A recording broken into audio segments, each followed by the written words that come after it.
So good morning, good afternoon, greetings of the day, students. So till now we have completed chapter 1, the concepts and theory part as per NCERT, and we have covered the comparison of numbers, shifting of digits, larger numbers, Indian standard, international standard, placement of commas, denominations, numerical expansion, verbal expansion, that is the expansion of numbers and how to read the numbers. So now we are coming to the exercise 1.1, and we'll be dealing with this exercise as fast as we can. And the questions which will be of similar type, for example, the question 1, the part A till part E, the questions are of similar type. So two of the questions will be attempted, and the other remaining questions, the answers will be written and shown to you. You can pause the screen on the YouTube app and you can copy down the answers, and then you can proceed forward along with the video. Okay, so let's start. तो question number one जो है, उसमें ये same question उस तरह से जैसे हमने पीछे किया था, 1 billion is equal to 1000 million. तो ये सेम उसी तरह से हमने जो भी नंबर लेफ्ट साइड पे लिखे हैं और राइट साइड पे लिखे हैं उन दोनों को लिख लेना है, और उसमें जीरोस काउंट करके उसमें जिधर की तरफ छोटा है और जिधर की तरफ बड़ा है अकॉर्डिंगली जीरोस लिख लेने हैं।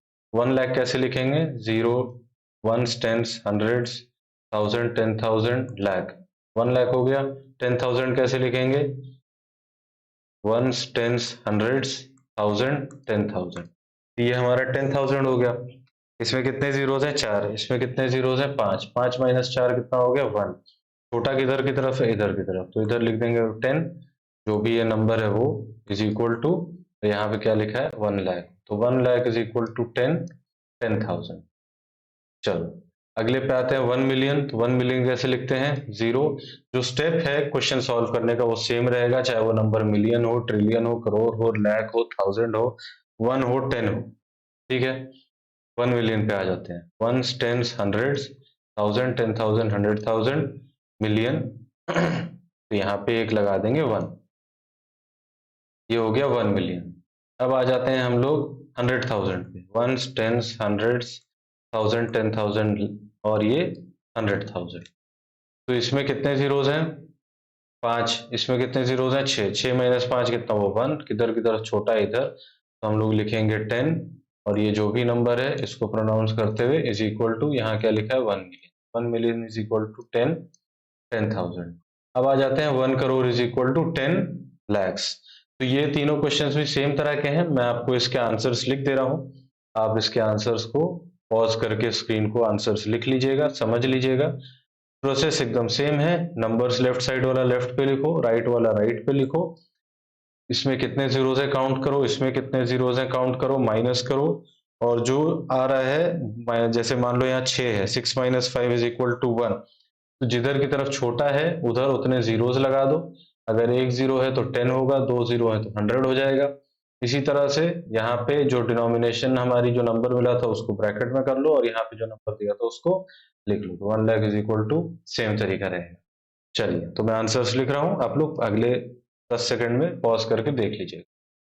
तो मैंने आंसर्स लिख दिए हैं for C, D and E. Explanation भी यहाँ पे लिख दिया है। You can pause the video and you can write down the answers. Moving on to the next question.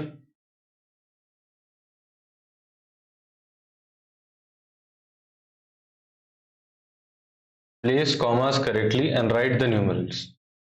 ठीक है, मतलब क्या है कि आपको वर्बल एक्सपेंशन दे रखा है, आपको उसका नंबर लिख, तो डिनोमिनेशंस आप लोग लिख लीजिएगा अपनी आसानी के लिए।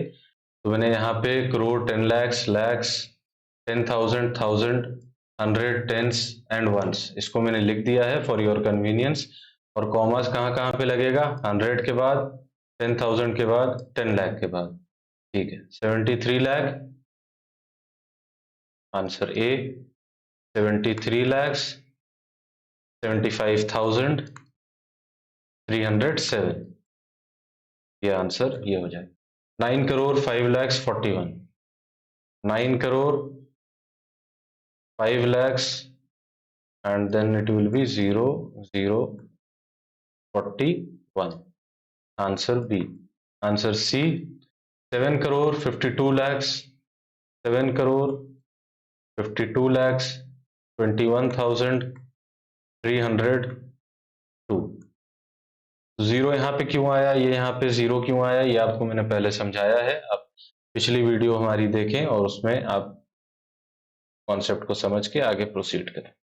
क्वेश्चन डी पे आ जाते हैं। 58,423,202। इसको हम लोग बाद में करेंगे, ठीक है, और इसको पहले कर लेते हैं हम लोग क्वेश्चन ई को। 23,30,010, तो 23,30,000 and then it will be 10। Denominations ऊपर लिखे हैं, आप लोग ऊपर से इसको कंसल्ट कर सकते हैं। 23,30,10। अब आते हैं हम लोग क्वेश्चन डी पे। क्वेश्चन डी मैंने बाद में करने को क्यों कहा, क्योंकि इसमें मिलियन है तो इसमें अलग डिनोमिनेशन यूज होंगे, तो मैं उसको लिख दे रहा हूं। फिर हम लोग क्वेश्चन डी पे आते हैं। तो हमने यहाँ पे ones, tens, hundreds, thousand, 10,000, 100,000, million और 10 मिलियन लिख दिया है। कॉमा का प्लेसमेंट कहाँ पे होगा, हंड्रेड्स के बाद, 100,000 के बाद, और यहाँ पे अभी नहीं होगा। तो 58 मिलियन हमें लिखना है। 58 मिलियन हम लोग कैसे लिखेंगे, 58 मिलियन 423,000, 423,000 और 202, 202 ये हमारा रहेगा। प्लेसमेंट ऑफ कॉमास ऊपर बता दिए। So now let us come to the next question, question number 3. Insert commas suitably and write names according to Indian system of numeration. चलिए, तो उसमें A, B, C और D चार क्वेश्चंस हमें दिए हुए हैं। कॉमा का प्लेसमेंट मैं लगाता जाऊंगा और उनको प्रोनाउंस करता जाऊंगा, और उनका आंसर जो है मैं आपको लिख करके लेटर ऑन बता दूंगा। चलिए, placement of commas Indian standard पहले 3, उसके बाद 2 कंसेक्यूटिवली, तो ये हो गया 8,75,95,762। Question B, placement of commas 85,46,283। Question C, placement of commas 9,99,46,000। Question D, placement of commas 9,84,32,701. So now I'll be writing down the answers. You can pause the video and write the answers in your notebook as well. तो यहाँ पे हमने answers लिख दिए हैं, ए, B, सी और D दोनों के, चारों के। तो इंडियन सिस्टम ऑफ न्यूमरेशन में 8 करोड़, मैं एक बार फिर से पढ़ दे रहा हूँ, 8,75,95,762। Answer B 85,46,283। Answer C 9,99,46,000। Answer D 9,84,32,701। So now moving on to question 4. Insert commas suitably and write the names according to International System of Numeration. तो इसमें सेम चीजें करनी है, कॉमर्स लगाना है और इंटरनेशनल सिस्टम के हिसाब से, मतलब कि 100,000, मिलियन एंड बिलियन के हिसाब से हमें आंसर्स को लिखना है। तो कॉमर्स लगाते चलते हैं। क्वेश्चन ए, आंसर क्या हो जाएगा, 78,921,092।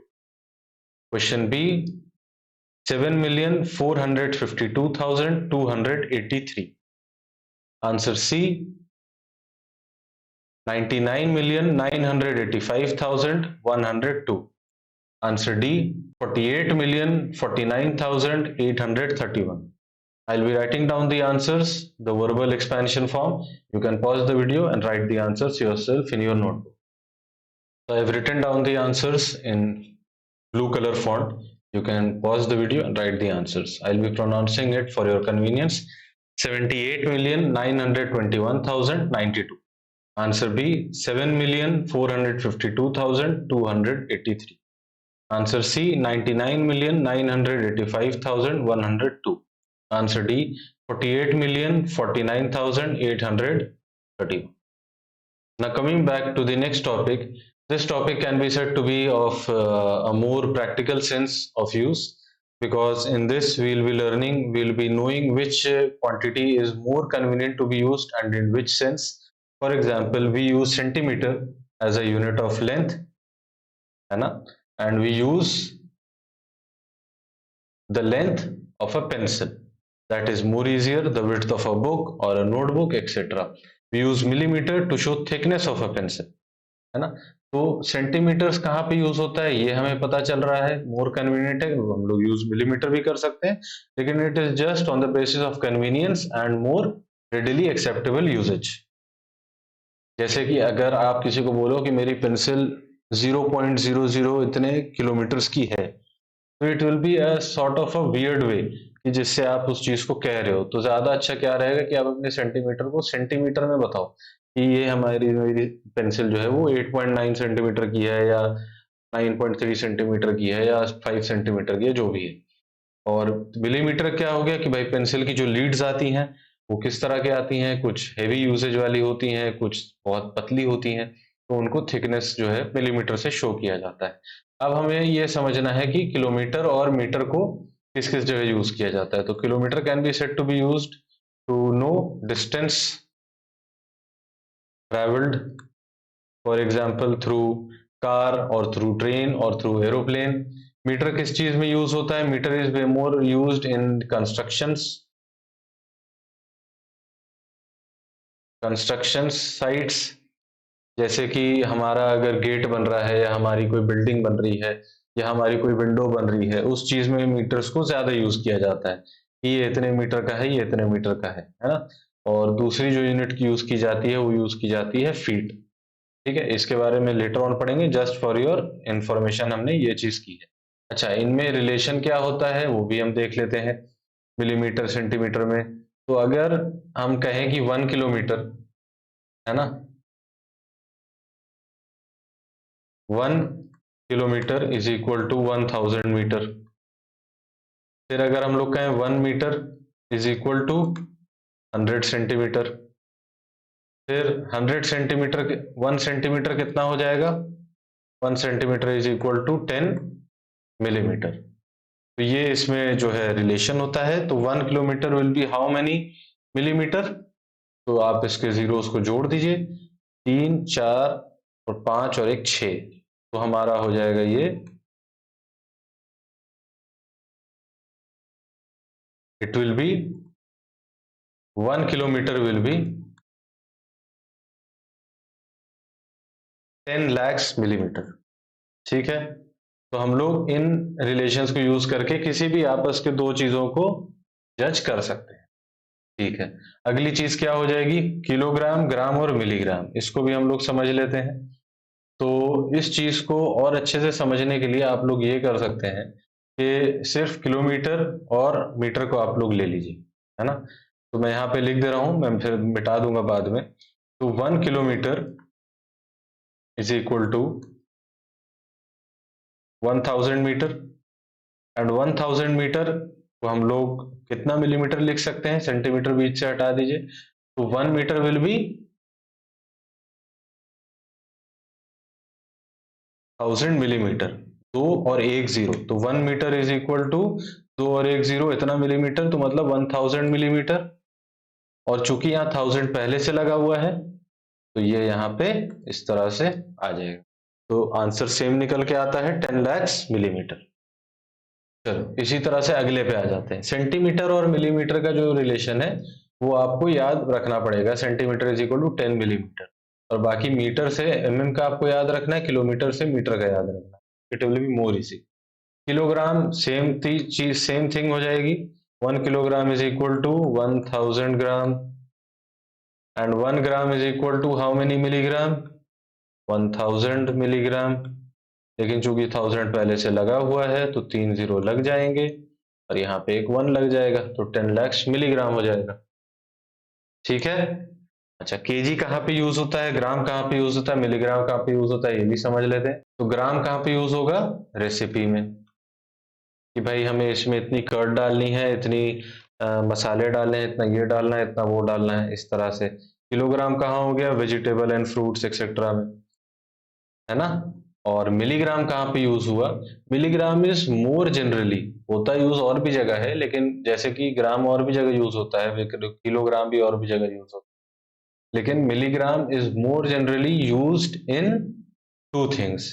फर्स्ट इज मेडिसिन, जैसे आप मेडिसिन की कॉम्पोजिशन अगर देखेंगे तो उसमें लिखा रहेगा XYZ केमिकल 200 mg या 500 mg या 600 mg etc. And second thing, it is used in the gram and milligram both. They both are used in jewelry. Gram is also used in jewelry. So coming to the next topic, kiloliter, liter and milliliter. So liter is used in quantification of juice, water, milk, etc. Milliliter is used in quantification of medicines, for example injections or syrups, etc. ठीक है. Kiloliter is used in quantification of, guess करिए, in quantification of commercial liquids. Commercial liquids मतलब क्या हो गया? Petrol जब जाता है किसी कंटेनर में, या दूध जब ढेर सारा इकट्ठा होके जाता है किसी जगह सप्लाई होने के लिए, या जूस कहीं सप्लाई होने के लिए जाता है, इस तरह की चीजें जो है वो किलोलीटर में होते हैं. या फिर जैसे कि जो पानी का मीटर लगा हुआ होता है इन फैक्ट्रीज, जो वो पानी जमीन से निकालते हैं फॉर प्रोडक्शन पर्पज, चाहे वो पेप्सी की फैक्ट्री हो, चाहे बिस्लरी की फैक्ट्री हो, चाहे जूस की फैक्ट्री हो या पेपर की फैक्ट्री हो, तो उनका जो मीटर लगा हुआ होता है दैट इज इन किलोलीटर, कि आपने इतना पानी यूज किया है, आपको इतना पैसा सरकार को देना है, म्यूनिसिपैलिटी को देना है, etcetera etcetera. So coming to the next question, question 2. A box contains 2 lakhs medicine tablets, each weighing 20 milligram. What is the total weight of all the tablets in the box in grams and in kilograms? इसका हमारा answer करने का procedure क्या रहेगा? Number of medicine कितनी है?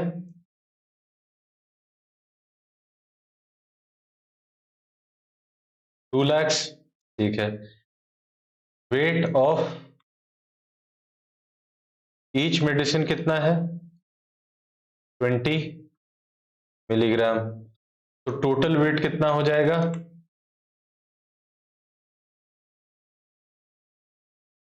हमें इनको मल्टीप्लाई कर देना है.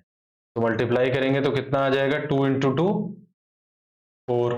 और कितने जीरोज लगे हुए हैं? 1 2 3 4 5 6 जीरोज हम लोग लगा देंगे और कॉमास लगा देंगे. तो ये कितना हो गया? 40 lakhs मिलीग्राम. ठीक है. अब हमें जो आंसर्स बताना है that should be in grams and kilograms. तो जैसा कि हमने बताया था कि 1 किलोग्राम इज इक्वल टू कितना होता है? 1000 ग्राम. इसी तरह से 1 gram is equal to 1000 milligram. तो अगर मिलीग्राम को हमें ग्राम बनाना हो तो हम लोग इसको डिवाइड बाई 1000 कर सकते हैं. ठीक है. तो डिवाइड बाई 1000 करेंगे तो क्या बन जाएगा? ग्राम बन जाएगा. ग्राम की शॉर्ट फॉर्म क्या होती है? जी होती है, या आप चाहे तो पूरा लिख सकते हैं.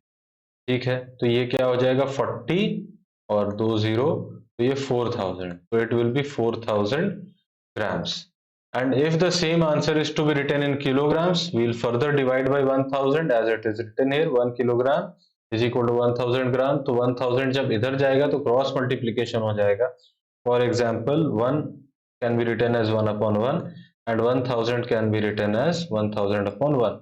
तो ये चीज जब यहाँ जाएगी और ये चीज जब यहाँ जाएगी तो इस तरह से हो जाएगा. तो 1 upon 1000 gram kilogram is equal to 1 gram. ये हमारी नई इक्वेशन आ जाएगी. इसको हम लोग इस तरह से लिख सकते हैं. ठीक है. तो total weight 4000 grams further divided by 1000, it will lead to kgs. तो इज इक्वल टू 4 किलो दवा हमारी जानी है, या फिर हमारी 4000 ग्राम दवा जानी है, या फिर हमारी 40 लाख मिलीग्राम दवा जानी. ठीक है. Coming to the next question. इस क्वेश्चन में क्या है? A bus started its journey and reach different places with a speed of 60 kilometre per hour. The journey is shown in figure. यहाँ पे Find the total distance covered by the bus from A to D, from D to G, and the total distance A से A तक.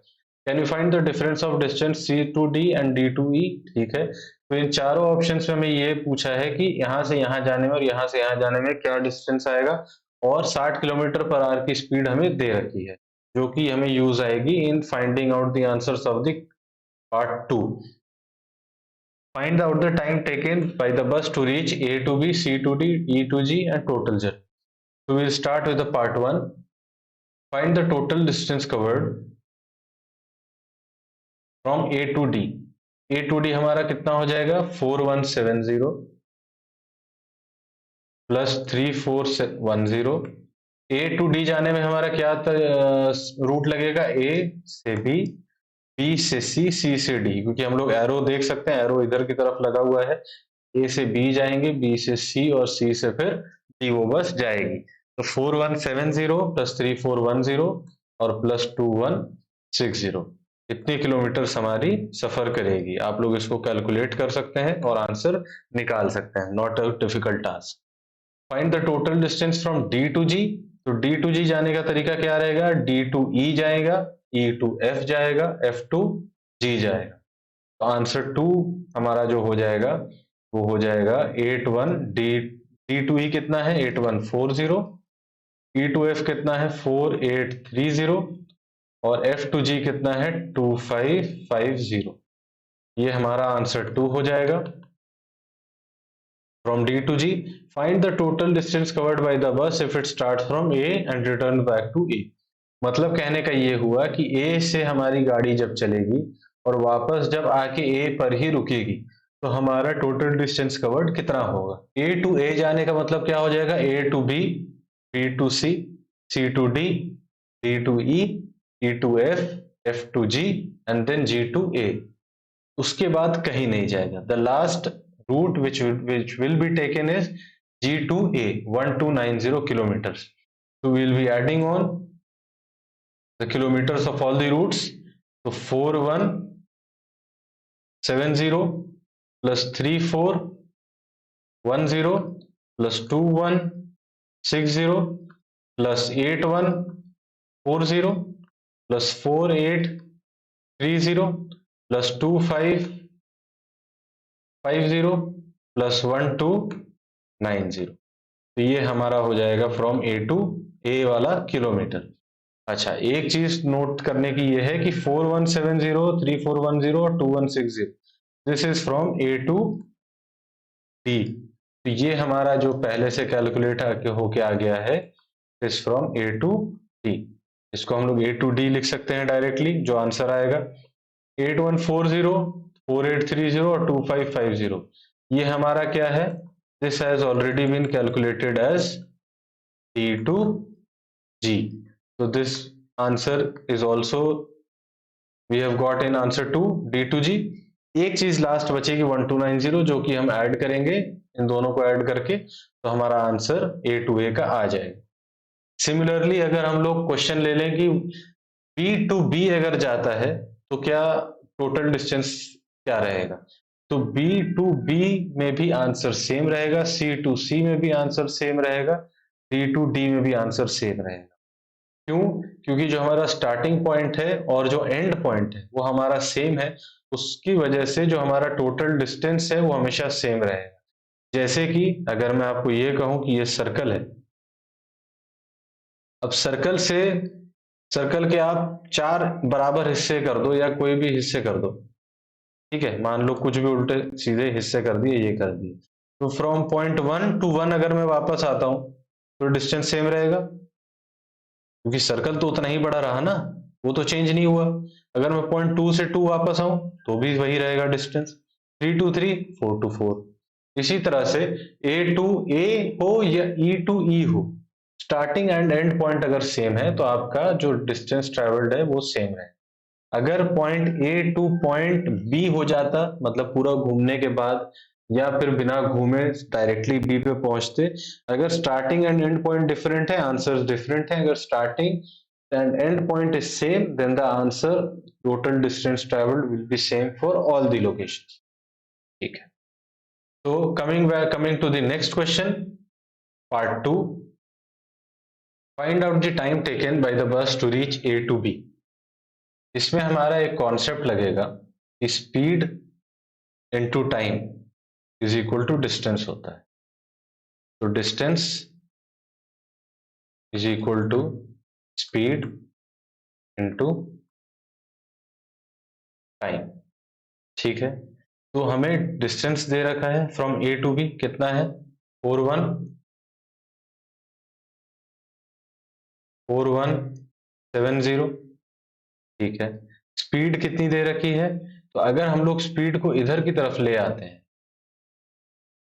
then it can be written as distance divided by speed is equal to time. तो 4170 upon 60 is equal to time from A to B. तो 0 से 0 cut जाएगा, 6 से कितनी बार चला जाएगा, 6 6 36 और 4 और 1 5, 5 और 7 तो कितना हो जाएगा 57। 57 तो आता नहीं है भाई 60 टेबल में, तो समथिंग इन पॉइंट्स आए। ठीक है, तो ये हमारा आंसर यहां से आ जाएगा। इसी तरह से आंसर बी पे अगर आते हैं, देखो अभी एक कैलकुलेशन वाला स्टफ भी अगर मैं करूंगा, इसको मैं इसलिए स्किप कर रहा हूं ताकि हमारा जो टाइम है वीडियो का वो बचे और हम लोग उस आगे बढ़ सके, कॉन्सेप्ट क्लियर होने चाहिए।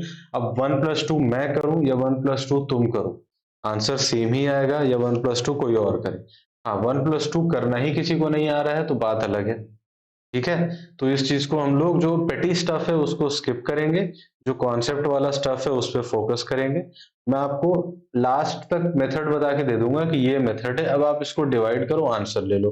तो 417 को डिवाइड करेंगे अगर, तो 6 6 36, 4 1 + 5 7 हो जाएगा, तो 9 7 9 6 कितना हो जाएगा 54 हो जाएगा।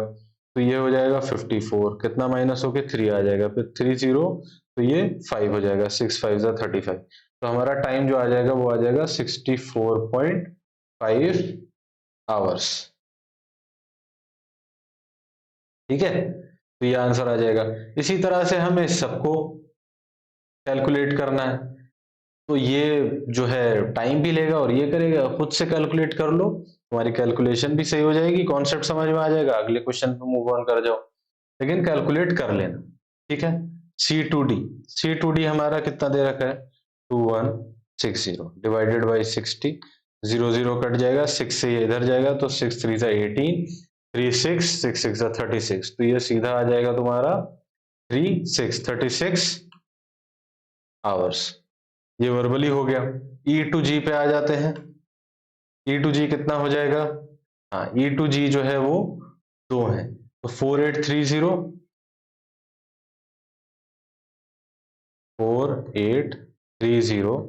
प्लस 2550 अपॉन 60, तो इन दोनों को हम लोग प्लस कर देंगे, जो आंसर आएगा उसको 60 से डिवाइड करेंगे, तो हमारा E2G का आंसर आ जाएगा। टोटल जर्नी तो हमने पहले क्वेश्चन के उसमें निकाला था, लास्ट पार्ट में जो टोटल समेशन आया था उसको हम लोग डिवाइड कर देंगे बाई 60, तो हमारा आंसर टोटल जर्नी का आ जाएगा कि टोटल जर्नी करने में कितना टाइम लगा।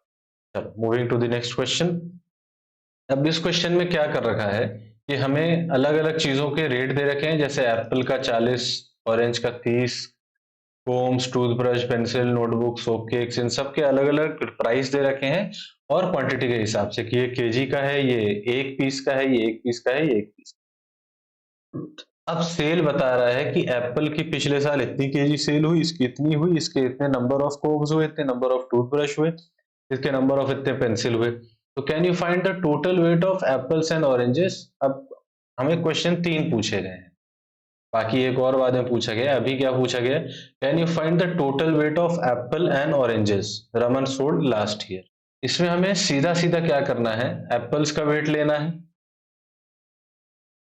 2457 और ऑरेंजेस का वेट लेना है 3004, दोनों को प्लस कर देना है, आंसर हमारा आ जाएगा। ठीक है, अगला क्वेश्चन क्या है, can you find the total money Raman got by selling apples.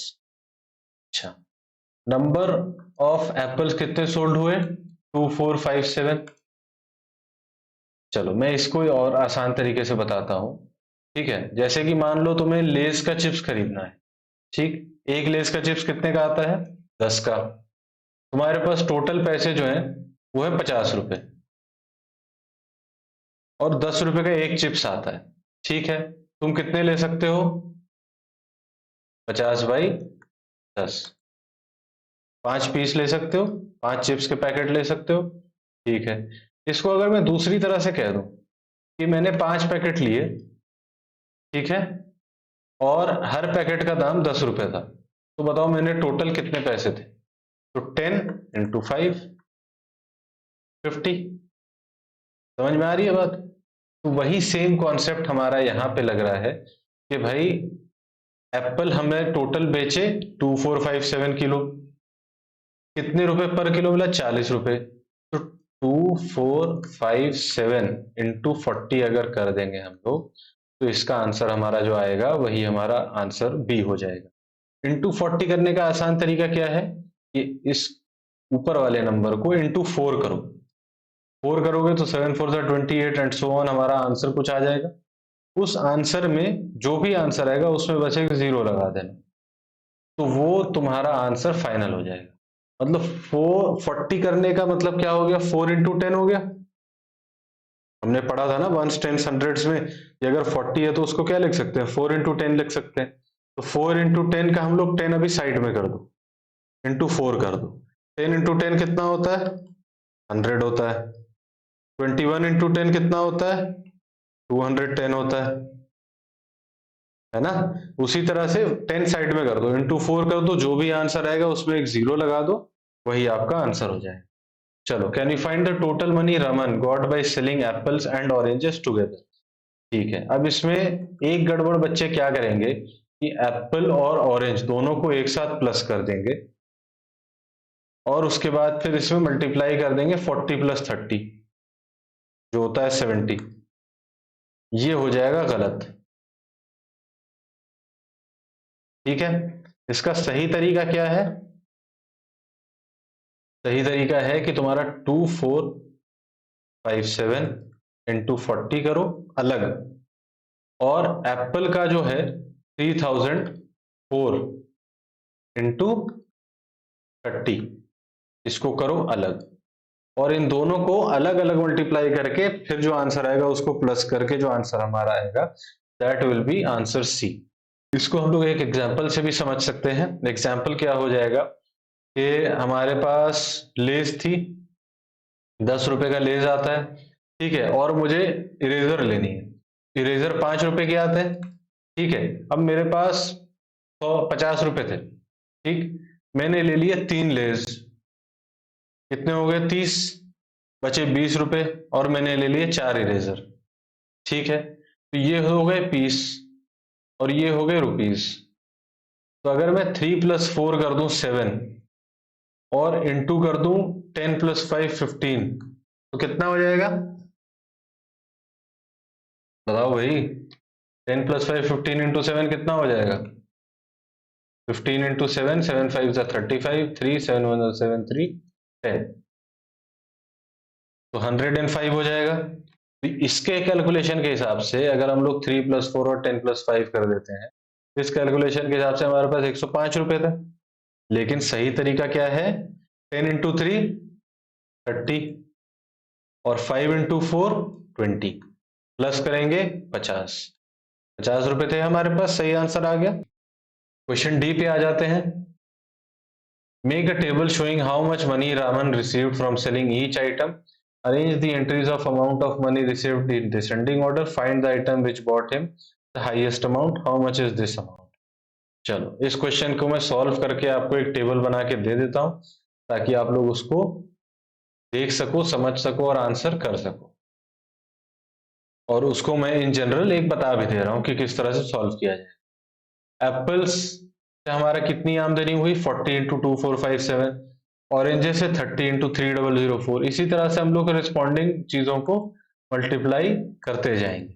ठीक है, और एक टेबल बनाएंगे जिसमें हम लोग लिखेंगे amount received from apples, total amount received, और उसके राइट साइड में जैसे यहाँ 40 लिखा है और यहाँ पे किलोग्राम लिखा है, हम लोग यहाँ पे जो है उसका टोटल अमाउंट रिसीव्ड लिख देंगे, जो 40 और ये जो भी कॉरेस्पॉन्डिंग नंबर्स दे रखे उसको मल्टीप्लाई करके हमारे पास आया।